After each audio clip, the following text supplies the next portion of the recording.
This is about a book entitled We Learn Nothing by Tim Kreider. I read a book solely on the basis of its title, and that was We Learn Nothing by Tim Kreider, Essays and Cartoons, so noted the cover, by the author of Twilight of the Assholes, yet another scintillating title. Only the cover, I was sold. I loved the book, too. This was no social media guy. This was not judging by appearance, even though I had. It was all about the exploration of feelings created by complicated human associations in love, friendship, and family, and he considers these in depth, for better and for worse. He's surprised when it's better, and he aches when it turns out for the worse. When he comes up with what he comes up with may be platitudes, but he's earned the right to spout them, and so they feel redeemed by wisdom, pain, and life lived to its sometimes terribly predictable limits. Sketch of him, adopted, mid-40s, unmarried, leftist, friend of eccentrics, stabbed in the throat and lived to tell about it, political cartoonist and writer.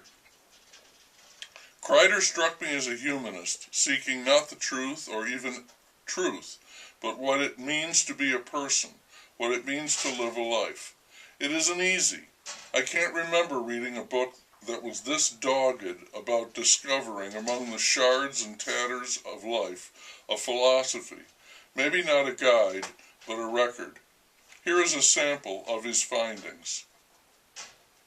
I like it when passion rips open that dull 9-to-5 facade and bears the writhing orgy of need underneath. Sometimes this life starts to feel grudging and dutiful. I'm clear-eyed again, but the world looks lusterless and dull. I can understand why schizophrenics stop taking their meds. Even flatworms figure out, after a few bad experiences, how to avoid the pathway with the electric shock.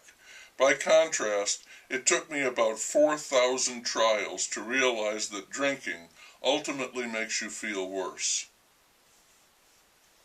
The soul toupee is that thing about ourselves we are most deeply embarrassed by and like to think we have cunningly concealed from the world, but what is, in fact, painfully obvious to everybody who knows us. This is the reason people need to believe in God, because we want someone to know us truly all the way through, even the worst of us. This is the most poisonous thing that secrets do to us. They isolate us from everyone around us and make us feel even lonelier than we already are.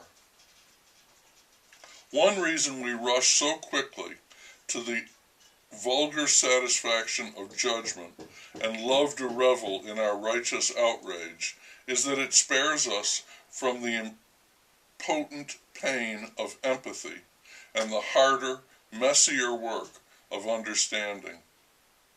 One reason people go to mass rallies is to become stupider and surer of themselves than they are when they're alone. Maintaining any sort of dogmatic ideology necessarily involves some exhausting intellectual dishonesty. This nation was founded by wackos who were driven out of their homelands over their subversive politics and lunatic religions, and a nation of wackos we remain. The essence of creativity is fucking around. Art is that which is done for the hell of it. One of the hardest things to look at is the life we didn't lead, the path not taken, potential left unfulfilled. I'd assumed he was sad for the same reason I was, having to be a person in the world. Most of the people I loved were outsiders and misfits, skulking around on the margins, their fundamental relationship to the world, one of being misplaced. But lately we talk a lot more about the impossibility of knowing which of the things you've done in life really mattered, the sadness of seeing your parents disengage from the business of living, the grotesqueness of growing old, the same insoluble problem of being a person in the world. We mistakenly imagine that what we want is happiness, which we tend to picture in vague, soft-focused terms, when what we really crave is the harder-edge quality of intensity.